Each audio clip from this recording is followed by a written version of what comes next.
복된 주일, 하나님께서 우리에게 주시는 은혜의 말씀은 신약 성경 마태복음 15장 21절에서 28절까지의 말씀입니다.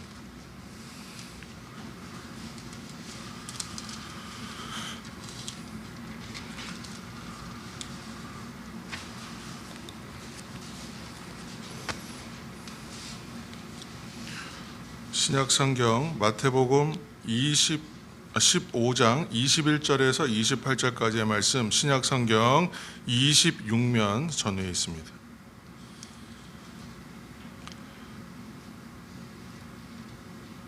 (15장) 21절에서 28절까지의 말씀을 우리가 한 목소리로 함께 합독하여 봉독하겠습니다. 예수께서 거기서 나가사 두로와 시돈 지방으로 들어가시니 가나안 여자 하나가 그 지경에서 나와서 소리질러 이르되 주 다윗의 자손이여 나를 불쌍히 여기소서, 내 딸이 흉악하게 귀신 들렸나이다 하되 예수는 한 말씀도 대답하지 아니하시니 제자들이 와서 청하여 말하되 그 여자가 우리 뒤에서 소리를 지르오니 그를 보내소서. 예수께서 대답하여 이르시되 나는 이스라엘 집에 잃어버린 양 외에는 다른 데로 보내심을 받지 아니하였노라 하시니 여자가 와서 예수께 절하며 이르되 주여 저를 도우소서. 대답하여 이르시되 자녀의 떡을 취하여 개들에게 던짐이 마땅하지 아니하니라. 여자가 이르되 주여 올소이다마는 개들도 제 주인의 상에서 떨어지는 부스러기를 먹나이다 하니 이에 예수께서 대답하여 이르시되 여자여 내 믿음이 크도다, 내 소원대로 되리라 하시니 그때로부터 그의 딸이 나으니라. 아멘.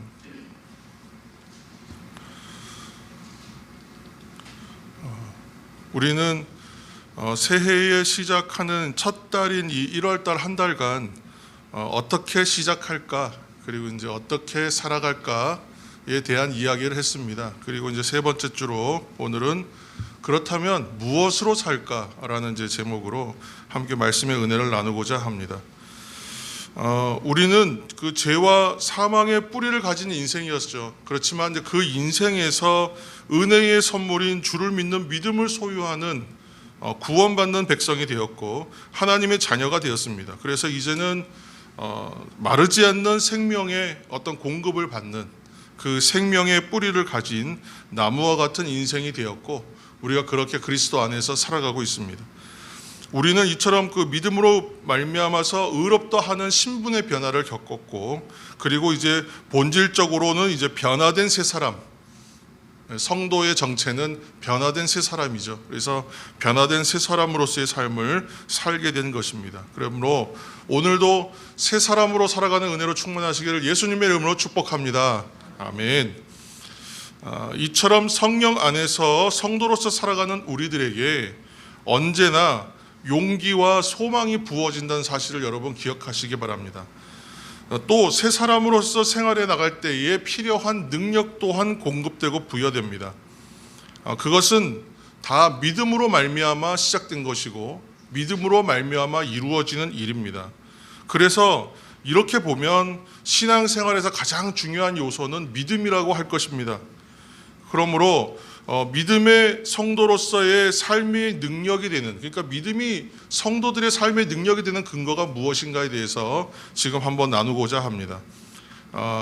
그것은 하나님께서 우리의 믿음을 보시고 기뻐하시기 때문에, 그리고 우리를 구원하시고 축복하시기 때문입니다. 마태복음 9장 20절에서 22절의 말씀 우리가 함께 읽겠습니다. 마태복음 9장 20절에서 22절입니다. 12해 동안이나 혈루증으로 앓는 여자가 예수의 뒤로 와서 그 겉옷가를 만지니 이는 제 마음에 그 겉옷만 만져도 구원을 받겠다 함이라. 예수께서 돌이켜 그를 보시며 이르시되 딸아 안심하라, 내 믿음이 너를 구원하였다 하시니 여자가 그 즉시 구원을 받으니라. 아멘. 여러분 이제 말씀들 계속 앞쪽에 있기 때문에 앞에 화면을 보셔도 되겠습니다. 이 이야기는 우리가 잘 아는 이야기입니다. 12해를 혈루증 앓는 여인이 있었습니다. 일종의 출혈병이었는데 이 여인은 예수님에 대한 소문을 듣고서 예수님의 겉옷을 건드리기만 해도 내 병이 낫겠다. 이제 이 생각을 하게 되었고, 이 생각을 계속 마음속에서 되뇌이면서 그렇게 예수님께 다가온 것입니다. 당시에 여성이 어떤 그 정기적인 어떤 그러한 뭐 출혈 외에 몸에서 이제 피가 나는 그런 것들은 다 이제 부정하다 이렇게 여겼기 때문에 사람들 군중 속으로 가고 사람들 속으로 나오는 것이 굉장히 어려웠습니다. 그러니까 10여 년 이상을 이런 병을 앓고 있었기 때문에 사람들로부터 격리되어 있는 사람. 그런데 그 군중들을 해치고 예수님께 가까이 나아가는, 그러니까 믿음이 있었기 때문에 나아갈 수 있었다라고 좀 성경은 증언하는 것입니다. 이때 예수님께서 하신 말씀을 자세히 한번 풀어봐야 돼요. 그러면 따라 안심하라 이렇게 얘기해요. 따라 안심하라. 근데 이 말을 원문을 잘 보면 힘을 내라, 용기를 내라 이렇게 얘기하시는 거거든요. 그러니까 성경에 그냥 말들은 안심하라라고 되어 있지만, 해석되어 있지만 이 성경을 여러 역본을 보면요, 용기를 내라, 힘을 내라라는 말로 번역되어 있어요. 그러니까 예수님께서 격려의 의미를 가지고 이 말씀을 하시는 거예요. 그리고 나서 하시는 말씀이 내 믿음이 너를 구원하였다. 그 즉시로 그 병이 어떻게 돼요? 나았다. 이제 내 병이 나았다. 내 병으로부터 노임을 받았다. 그러므로 네가 구원을 얻었다. 라고 지금 말씀하는 거예요. 이처럼 성경은 그 믿음에 관한 증언들이 굉장히 많이 나옵니다. 한 곳만 더 볼 텐데요. 누가복음 18장 41절에서 43절 말씀, 여러분 화면을 참조하셔서 함께 읽겠습니다. 18장 41절에서 43절. 내게 무엇을 하여 주기를 원하느냐? 이르되 주여 보기를 원하나이다. 예수께서 그에게 이르시되 보라 내 믿음이 너를 구원하였느니라 하시매 곧 보게 되어 하나님께 영광을 돌리며 예수를 따르니 백성이 다 이를 보고 하나님을 찬양하니라. 아멘. 예수님께서 여리고 지경으로 나아가실 때에 한 사람을 만나는데, 이 사람은 앞을 보지 못하는 맹인이요, 오늘날의 말로 하면 시각장애인입니다. 근데 이때 만났을 때 이야기인데, 이 사람은 앞을 보지 못하는 관계로 어려운 삶을 살던 사람이었습니다. 오늘날도 마찬가지로 장애가 있으신 분은 삶에 많은 불편이 있고 생활에 어려움이 있는 경우가 많습니다. 그래서 특별히 이 사람은 길가에 앉아서 구걸로 연명하던 사람이었다라고 성경이 이야기하고 있습니다. 그러니까 많은 사람들이 지금 막 앞으로 지나가니까 평소에도 길가에 사람들이 지나다니는 것에 대해서 예민한데, 너무나 많은 사람들이 갑자기 움직이니까 이게 무슨 일인가 하고 물어보는 거예요. 그래서 이게 무슨 일입니까? 이렇게 물어보니까 나사렛 예수께서 지나가신다 이렇게 얘기하는 거예요. 그래서 지금 소문을 들어서 알고 있었기 때문에, 그래서 갑자기 이분이 이제 큰 소리로 외치기 시작하는 거예요. 다윗의 자손 예수님 나를 불쌍히 여겨주십시오. 그 외치니까 사람들이 만류하고 저리 가라고 얘기하고 좀 가만히 있으라 그러고 이제 말리는 것이죠. 그래서 더 큰 소리로 해요. 다윗의 자손 예수님 저를 불쌍히 여겨주십시오. 그 안에서 간절함이 지금 묻어나고 있는 거예요. 그러니까 예수님께서 그를 데려오라 하시고 질문하세요. 내가 너에게 무엇을 해주기를 원하느냐? 내가 당신에게 무엇을 해주기를 원하십니까? 이렇게 물어본다. 그러니까 이 분이 대답하기를 주님 내가 다시 보기를 원합니다. 성경에는 보기를 원합니다 그랬는데 해석을 보면요 다시 보기를 원합니다 이렇게 했어요. 이렇게 대답합니다. 그러니까 예수님께서 말씀하세요. 내 믿음이 너를 구원하였다. 이 본문을 좀 더 살피면요, 예수님께서 말씀하시는데 뭐라고 하냐면 다시 보라 이렇게 얘기해요. 다시 보라. 그가 말한 대로 이루어지는 거예요. 그리고 나서 얘기하시는 것이 내 믿음이 너를 살렸다라고 말해요.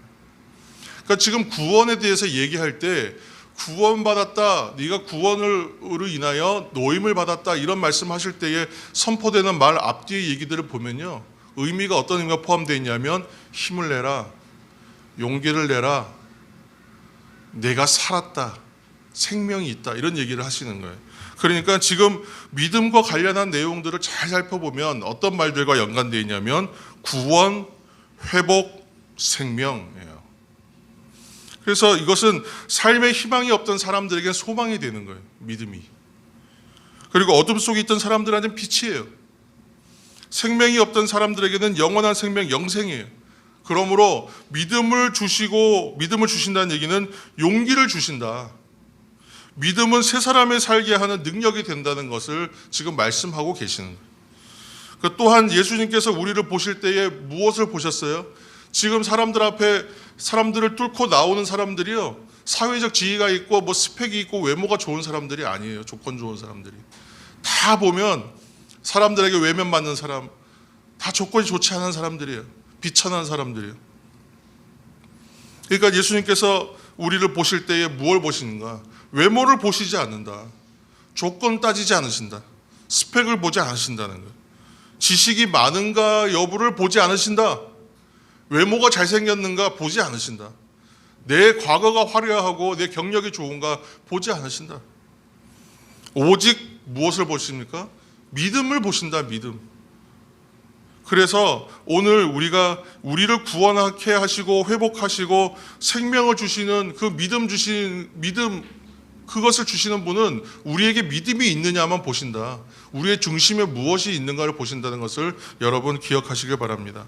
그렇다면 문제는 뭐냐면 우리의 믿음이 문제인 거예요.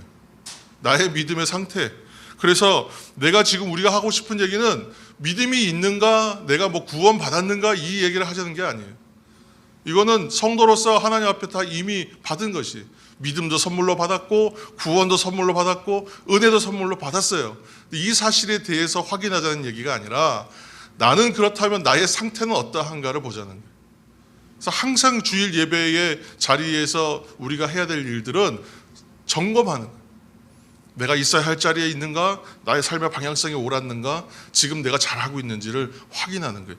그렇지 못하다면 돌이켜야 돼요. 그렇지 못하다면 변화돼야 되는 거죠. 멈춰 있다면 성장해야 되는 거예요.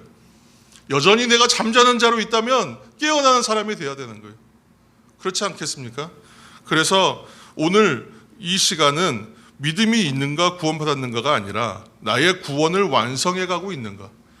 그렇다면 성도로서 나는 어떻게 믿고 있는가? 나의 믿음은 과연 굳센 믿음인가를 확인하는 시간이 필요하다는 것입니다. 그래서 나의 믿음을 점검하는 시간이 되시기를 예수님의 이름으로 다시 한번 축복합니다. 아멘. 첫째로 믿음에는 그래서 간절함이 필요합니다. 믿음에는 간절함이 필요하다. 오늘 이제 우리가 읽었던 마태복음 15장 본문에 등장하는 인물은 가나안의 어떤 여인이었다라고 얘기합니다. 근데 이 여인에 대해서 똑같은 기사가 마가복음에도 나오고 누가복음에 나옵니다. 그런데 마가복음에서는 이 여인을 누구라고 하냐면 헬라인이요 수로보니게 족속이다 그렇게 얘기해요. 그러니까 이 말은 뭐냐면 유대 사람들이 지금 이제 그 이스라엘 백성들이 출애굽해서 가나안에 들어왔잖아요. 근데 이 가나안에 그 이스라엘 백성들이 들어와서 유대인들이 자리 잡기 전에 이미 타 지역에서 들어온 사람들도 많이 있었다는 거예요. 가나안 지역에 예를 들어서 그 이제 섬 쪽에 있는 페니키아 사람들, 그러니까 수로보니게 페니키아인 뭐 이렇게 말하기도 하는데, 그러니까 이방인이란 뜻인데 가나안 땅에 들어오기 전에 페니키아 같은 타지에서 들어온 사람들이 이미 많았다. 근데 그러한 사람들, 외지에서 들어온 사람들, 토착 가나안 사람들 말고 외지에서 들어온 사람들을 가리켜서 유대 사람들을 뭐라고 불렀냐면 그냥 이방인이라고 불렀다는 거예요. 그러니까 가나안에 살고 있으니까 가나안 사람들, 이렇게 이방인들을 얘기할 때 가나안 여인 이렇게 얘기한 것이죠. 그러니까 아무튼 이 두로와 시돈 지방에는 이방인들이 많이 살고 있었다는 얘기예요. 그렇기 때문에 오늘 말씀 중에 갑자기 가나안 여인이 등장하는 것도 이상한 건 아니다 그런 것이죠. 다만 유대인의 전통에는 어떤 전통이 있었냐면 이방인과 대화하지 않는다. 대화도 말도 안 섞는 거예요. 특히나 이방 여인이다 그러면 더더군다나 말 섞지 않는 거예요. 그러니까 예수님처럼 랍비고 가르친다고 선생이라는 말을 듣는 분은 더더군다나 이방 여인하고 대화하면 안 돼요. 그러니까 그래서 그랬는지 모르지만 예수님께서 그러시지 않을 텐데 지금 대화할 때 보면 내용들이 좀 이상해요. 어떤 말이냐면 여인이 지금 외치잖아요. 간절하게 외쳐요. 뭐라고 외치죠? 다윗의 자손이여 나를 불쌍히 여기소서. 내 딸이 흉악하게 귀신 들렸습니다. 도와달라고 외치잖아요. 그런데 예수님 대답하지 않았어요. 예수님이 침묵하세요. 근데 지금 여인은 계속 외쳤던 거예요. 한 번 외친 것이 아니라 거듭하여 외쳤어요. 무엇을 보면 알 수 있냐면 제자들이 지금 오히려 옆에서 얘기합니다. 예수님께서 대답하지 않으시니까 이게 희한한 일이거든요. 그러니까 예수님 지금 저 여인이 계속 외치고 있는데 좀 저 여인을 보내든지 아니면 해결해 주든지 해야 되지 않겠습니까? 이렇게 했던 것 같아요. 그러니까 계속 외치니까 제자들도 옆에서 얘기하고 있어요. 근데 이 여인이 엎드려서 이제 절하면서 간청하기 시작합니다. 2단계로. 그러니까 왜 이렇게 간절한가 이거예요. 하나도 어려울 이야기가 아니죠. 왜냐하면 지금 자기가 간청하고 간절히 매달리는 이유가 자기 자녀 때문이기 때문에 그렇습니다. 사랑하는 사람 때문에 그런 거예요. 그러니까 지금 사랑하는 사람은 간절할 수밖에 없어요. 내가 사랑하기 때문에 간절하고 사랑하기 때문에 인내할 수밖에 없어요. 또한 기뻐하기 때문에 인내할 수 있어요. 지금 무슨 소리냐면 이 상황을 지금 간절함으로 또 참으면서 예수님께서 침묵하시기 때문에 지금 이 침묵이 굉장히 견디기가 어려운 침묵이거든요. 그런데도 그 상황을 간절함으로 인내함으로 견딜 수 있는 것은 사랑하기 때문이다. 사랑하는 대상이 있기 때문에 그 대상을 위해서 또 그 대상을 위해서 얼마든지 참아내고 얼마든지 감당할 수 있는 거예요. 오늘 가나안 여인은 사랑하는 사람이요 자신의 자식을 위해서 모욕이나 부끄러움이나 이것들도 다 온전히 감당할 수 있는 사람이었다고 지금 보고 있는 것입니다. 그렇기에 먼저 예수님께 나올 수 있었고 이방인임에도 불구하고 예수님께 나와서 말을 걸고 있는 것이고 또 무엇보다 예수님이라면 소문에 듣던 그분이라면 분명히 내 딸 고쳐주실 수 있을 것이다 믿고 확신하고 나왔던 거예요. 그러니까 오직 예수님만이 내 딸을 고칠 수 있었다고 생각했기 때문에 여기 아니면 방법이 없는 거거든요. 다른 데서도 여러 방법을 취해봤을 거예요. 자신이 원천적으로 도움받을 수 있는 방법이 없다는 걸 알았어요. 여기밖에 없어요. 여기밖에 매달릴 데가 없는 거예요. 여기 매달리는 거예요. 지금 간절하게. 예수님만이 고칠 수 있다 생각해서 간절함으로 외치면서 엎드리면서 나아갑니다. 예수님께서 그 중심을 보셨고 결국은 여인이 응답을 받았다라고 하는 해피엔딩으로 끝나지만 우리가 이 이야기들 가운데서 발견해야 될 요소들이 있다는 것입니다. 먼저 믿음에는 그래서 간절함이 있어야 된다. 우선 간절함이 있어야 된다. 내가 굳센 믿음 되기 위해서는 간절함이 필요하다. 그러므로 성도 여러분 간절함의 믿음으로 살아내시기를 예수님으로 축복합니다. 둘째로는 믿음에는 앞에 본 잠깐 얘기했지만 인내가 동반되어야 돼요. 참을 수 있어야 돼요. 참아내는 인내가 필요해요. 여인의 외침과 제자들의 옆에서 채근하는 소리에도 불구하고 예수님 대답하지 않으셨어요. 침묵하셨어요. 근데 가나안 여인에게도 너무 답답하고 한편으로는 두려운 침묵이에요. 아무 반응이 없으니까 가슴이 철렁했을 것 같아요. 내가 이렇게 외치고 있는데 쳐다도 안 보시니까 어떻게 이거 소문과는 다르다. 이거 안 되나 보다라는 생각했을지도 모르겠어요. 성도 여러분, 예수님의 침묵은 어떤 이유였냐면 여인의 믿음을 시험하는 것 같아요. 우리도 기도할 때 보면 하나님 앞에 그렇게 간절하게 기도하는데도 침묵하실 때가 많잖아요. 대답하지 않으시고 응답이 없어서 힘들고 어려웠던 시간들이 여러분 다 있으셨잖아요. 그러니까 때로는 이해할 수 없는 고난이 올 때도 있는데 이 고난과 또 이 시험들을 통해서 우리의 믿음이 단련되고 강화되었던 건 사실입니다.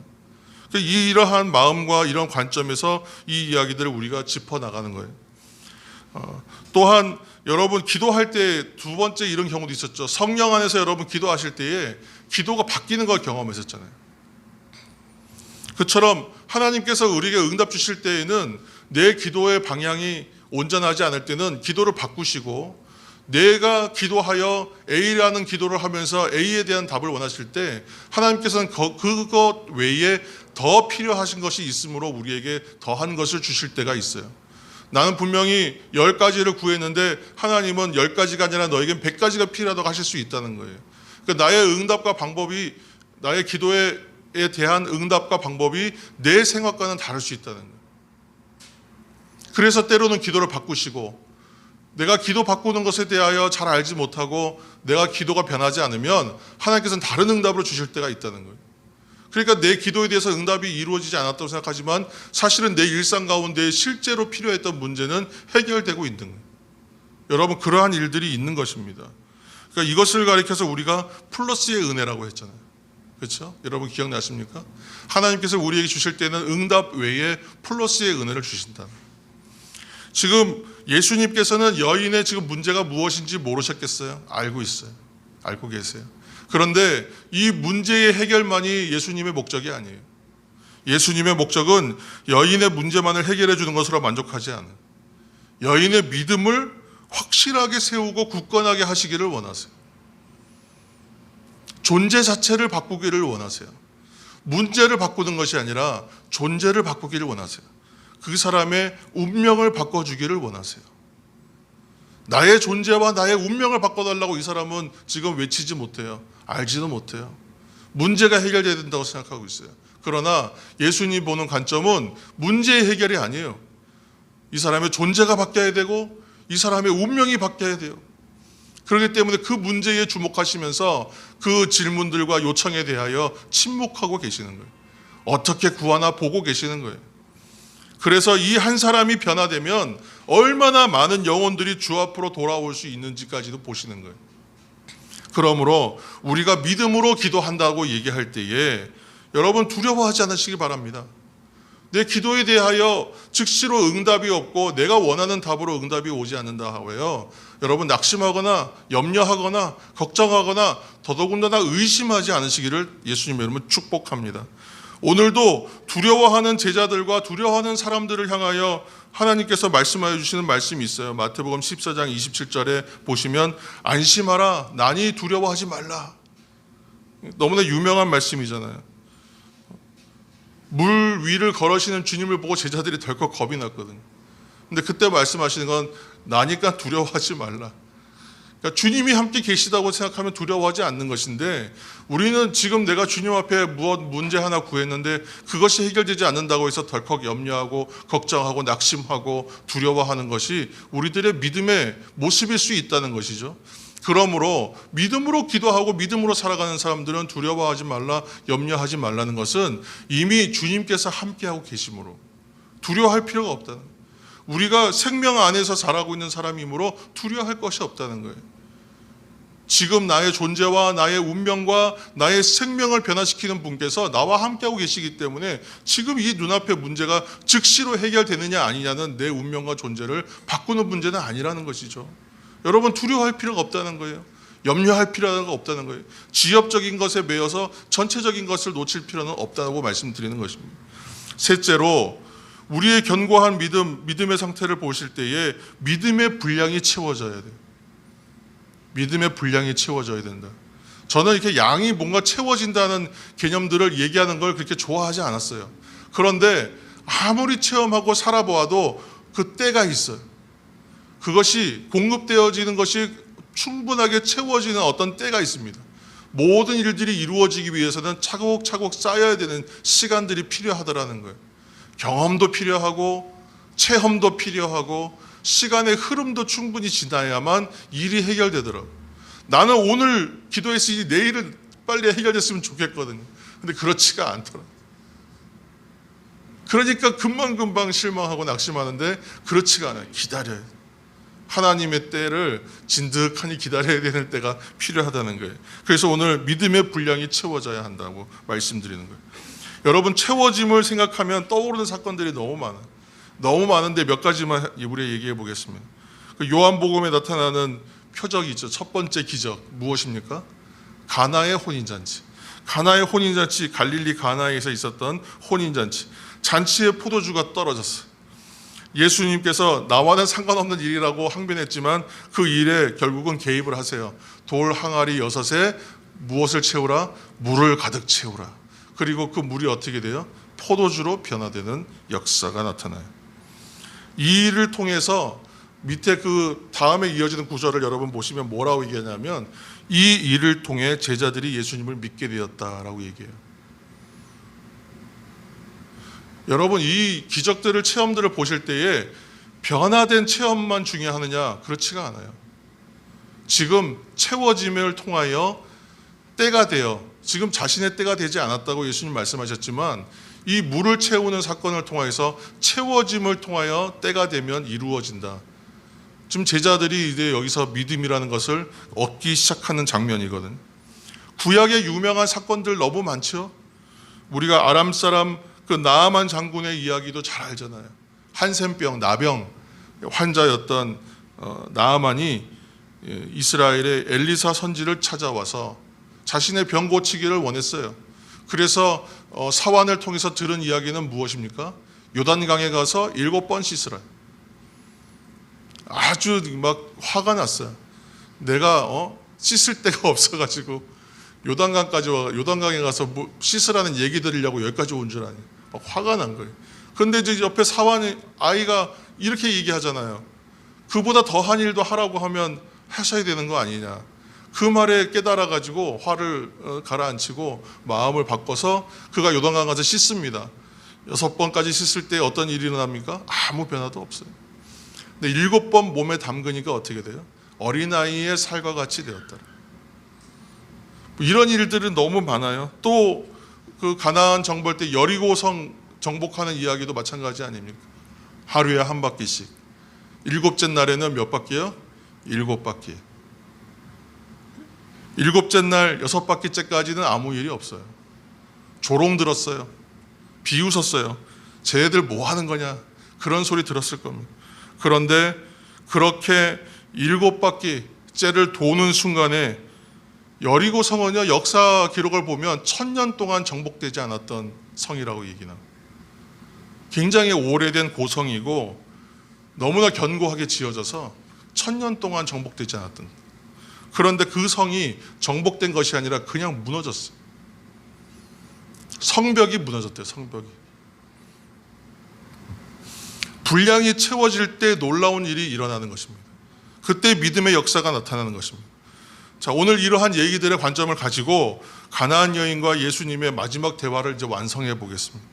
마태복음 15장 26절 말씀을 우리가 함께 읽겠습니다. 마태복음 15장 26절 말씀. 대답하여 이르시되 자녀의 떡을 취하여 개들에게 던짐이 마땅하지 아니하니라. 아멘. 침묵하셨다가 첫 얘기하신 게 굉장히 모욕스러운 말로 들릴 수 있는 이야기입니다. 내가 자녀들에게 줘야 될 떡을 개한테 어떻게 주냐, 이렇게 말씀하시는. 근데 이 말 안에 애정이 담겨 있더라고요. 잘 풀어보니까 이 개라고 하는 표현을 그냥 개라고 안 썼어요. 강아지, 귀여운 것으로 표현할 때 쓰는 단어로 표현했어요. 그러니까 말을 누그러뜨렸어요. 상대편이 들었을 때 모욕적으로 들을까 봐 말의 어감을 바꿨어요. 부드러운 표현으로. 개라고 하지 않고 귀여운 강아지에게 말하는 것. 내가 우리 아이에게 줘야 될 것을 강아지에게 주는 것이 마땅하지가 않겠는데, 이렇게 말하는. 그렇게 말하니까 이 얘기는 이스라엘 자손이 먼저이고 이방인은 나중이다라는 사실 의미죠.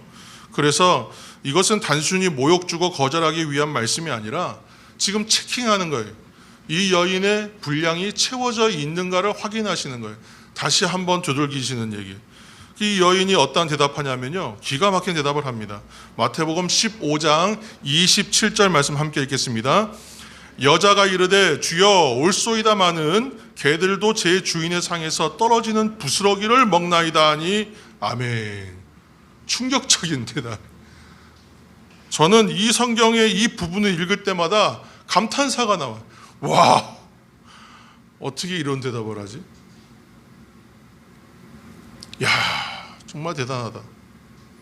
그래서 첫 번째 얘기를 하는 거예요. 간절함이 있었구나, 이 사람이. 야, 이 사람이 자기의 자녀에 대한 사랑이 깊었구나. 그래서 모욕도 견디는, 인내하고 참아내는 것이구나. 이게 어머니이기 때문에 할 수 있는 거잖아요, 사실. 그렇죠? 간절한 거예요, 지금. 그러니까 뭐라고 얘기하냐면 그 순간 하나님이 주신 지혜라고 생각해요. 부스러기를 먹나이다. 저는 부스러기의 은혜라도 줬사오니, 그 표현 아니겠어요? 하나님 앞에 우리가 구할 때 크고 놀라운 영광을 보여주옵소서. 부어주시고 채워줘, 넘치게 하여 주옵소서. 저는 그렇게 기도하기 좋아해요, 저도. 그런데 얼마나 간절하면 부스러기라도 줬사오니에요. 부스러기라도. 그 부스러기 한 줌 부스러기만이라도 좋습니다. 다 제대로 된 거 안 주셔도 좋습니다. 이것이 다른 표현에 나오는 여인이 저 옷가지를 스치기만 해도 낫겠다라고 하는 마음과 동일한 마음 아니에요?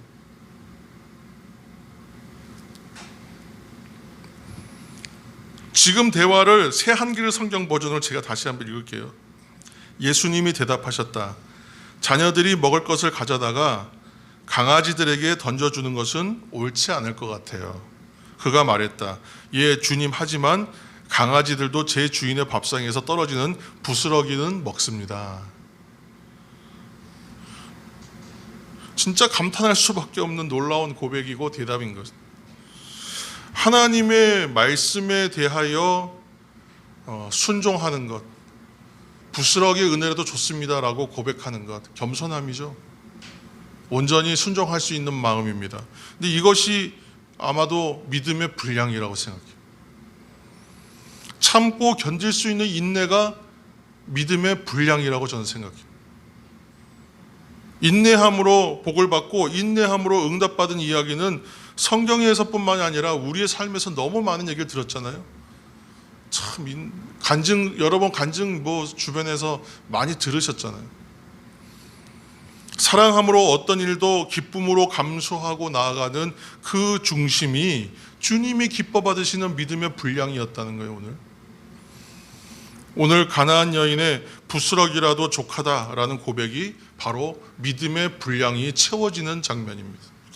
오늘 주님께서 여인에게 이제 응답의 말씀을 주세요. 15장 28절 말씀 함께 읽겠습니다. 이에 예수께서 대답하여 이르시되 여자여 내 믿음이 크도다 내 소원대로 되리라 하시니 그때로부터 그의 딸이 나으니라.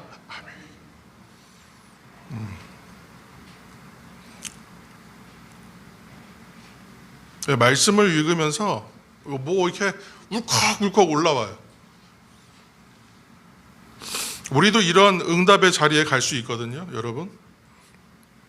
참된 성도의 신앙을 세우는 것이 굳센 믿음이에요. 이 믿음을 세울 때 필요한 것이 믿음의 분량이에요. 하나님이 나에게 요구하시는, 하나님이 나에게서 보시기를 원하시는 믿음의 분량이 각자에게 있어요. 이거는 양이 많냐 적냐의 싸움이 아니잖아요. 그렇죠? 신앙생활을 자꾸 우리가 보편적인 것으로 일반화시키면 어려워지는 부분이 있어요. 왜냐하면 하나님이 각자에게 원하시는 모습이 다 다른데 어떻게 그것을 양으로 재느냐. 누구의 믿음이 크냐 작냐를 다투는 것이 얼마나 제자들이 그렇게 했을 때 한심해 보였겠어요. 그러니까 이 세계는 다른 세계다. 사람 각자의 삶에서 주님께서 원하시는 믿음의 분량은 다르다. 많고 적음이 아니라 보시고자 원하시는 믿음의 분량에 해당하는 것들이 있어요. 그것이 겸손인지, 때로는 순종인지, 때로는 그것이 인내함인지, 아니면 순전하게 믿고 나오는 순수함인지. 그렇지 않겠어요? 여러분, 이것이 무엇일까를 이거는 누가 가르쳐 줄 수가 없는 거잖아요. 신앙의 세계는 나와 하나님과의 1대1의 관계 안에서 생기는 문제예요. 보편적으로 그냥 내가 여기에 몸만 넣고 있어도 되겠다라는 믿음으로 시작할 수 있지만, 그러나 하나님 앞에 나는 1대1의 단독자로 서는 자리예요. 거기서 발견하셔야 돼요. 거기서 하나님께서 나에게 찾으시는 믿음의 분량이 무엇인지를 여러분 발견하셔야 돼요. 그것을 붙잡아야 돼요. 그러면 칭찬받습니다. 내 믿음이 크도다. 칭찬받아요. 제가 한 일이 뭐가 있어요? 엎드려가지고 내 딸 좀 살려달라고 구한 것밖에 없어요. 뽀시래기 부스러기의 은혜만 있어도 좋습니다라고 그냥 고백 한마디 했는데 내 믿음이 크도다. 이렇게 쉬운 일이 어디 있어요? 그러나 이렇게 놀라운 일이 또 어디 있습니까? 여러분, 믿음이라는 것이 그런 거예요. 가나안 여인은 자신의 비천한 처지를 인정하는 겸손함, 그리고 간절한 마음, 그것이 주님께서 그에게서 보시기를 원하셨던 믿음의 분량이었던 것 같아요. 여러분, 이 한 해를 살아가시면서 우리가 또 많은 일을 겪을 겁니다. 2021년도도 보통의 한 해는 아니었던 것 같습니다. 참 많은 일이 있었습니다만 2022년도도 동일하게 많은 일이 있을 겁니다. 인생에는 그러한 일이 수없이 일어날 거예요. 그러나 포기하지 않고 어떤 일이 있더라도 인내하면서 주님의 고치심을 은혜로 구하였던 이 가나안 여인처럼 간절한 마음, 간절함의 믿음, 인내의 믿음, 주께 구하시는 그러한 순수한 믿음 가지시고 나아갈 때에 분명히 하나님께 주시는 은혜와 복, 또한 믿음이 크도다 하시는 칭찬 분명히 있을 것입니다. 이 한 해간 믿음의 분량을 채우심으로 굳센 믿음으로 사람으로 살아내시는 저와 여러분이 되시기를 예수님의 이름으로 축원합니다. 기도하겠습니다. 사랑의 하나님, 감사합니다. 우리들에게 무엇으로 살까 하나님 앞에 묻고 나아갈 때에 믿음으로 살라, 굳센 믿음으로 살라, 다만 믿음의 분량이 필요하다 말씀하여 주시니 감사합니다. 그것을 어렵고 무거운 과제로 삼기보다 아버지 하나님 기대하고 소망하는 과제로 삼아 이 한 해간 나의 믿음의 분량이 무엇인가 확인하며 그 믿음의 분량을 채워감으로 내 믿음이 크도다, 내가 구원받았다, 용기를 내라, 힘을 내라, 내게 생명이 있다 칭찬받는 이 한 해가 될 수 있도록 성령님 인도하여 주옵소서. 예수님의 이름으로 기도합니다. 아멘.